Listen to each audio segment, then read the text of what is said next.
8వ తారీఖు గానీ, 17వ తారీఖు గానీ, 26వ తేదీలలో జన్మించినటువంటి వారు ఎవరైనా మీ బంధువులలో గానీ, మీ చుట్టాలలో గానీ, మీ ఫ్రెండ్స్‌లో గానివ్వండి, మీ ఇంట్లో గానివ్వండి, మీకు తెలిసిన వాళ్ళు మీ కొలీగ్స్ గాని ఉంటే, వాళ్ళకి ఈ వీడియో షేర్ చేసే ప్రయత్నం చేయండి.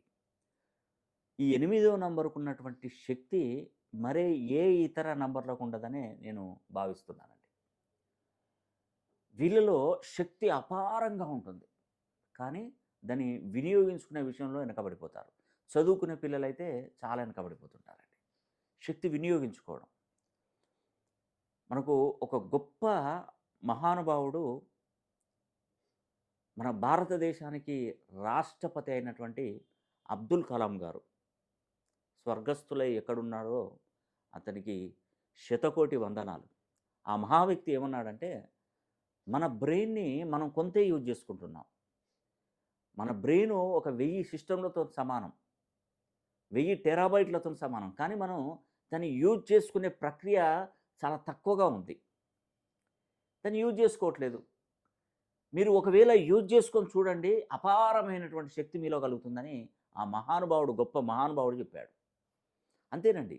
జీవితం అంటే ఎంత గొప్పగా అంటే అంత గొప్పగా ఉంటది. ఈ 8, 17, 26 తేదీలలో పుట్టినవారు.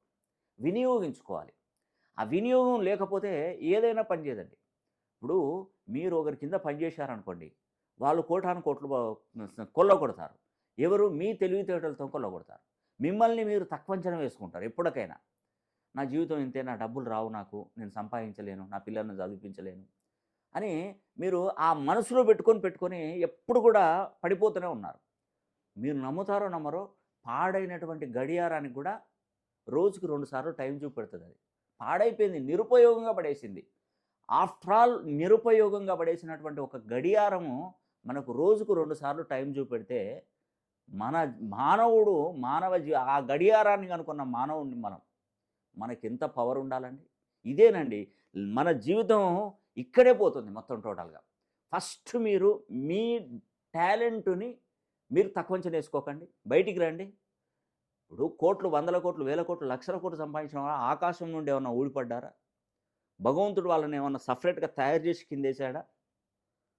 వాళ్ళకున్నటువంటి పరిస్థితుల వాతావరణాన్ని బట్టి, వాడు పెట్టుకున్నటువంటి పేరులో ఉన్నటువంటి బలాన్ని బట్టి, వాడు పుట్టినప్పుడు ఉన్నటువంటి గ్రహ స్థితిగతిని బట్టి వాడి యోగం కలుగుతుంది. అలాంటి యోగంలో మనం పుట్టలేదనుకోండి, బాధపడొద్దు. ఆ యోగానికి దగ్గరగా మన పేరును డిగ్రీసు, ఫ్రీక్వెన్సీ పెంచుకుంటే ఎంత అద్భుతంగా ఉంటుందండి.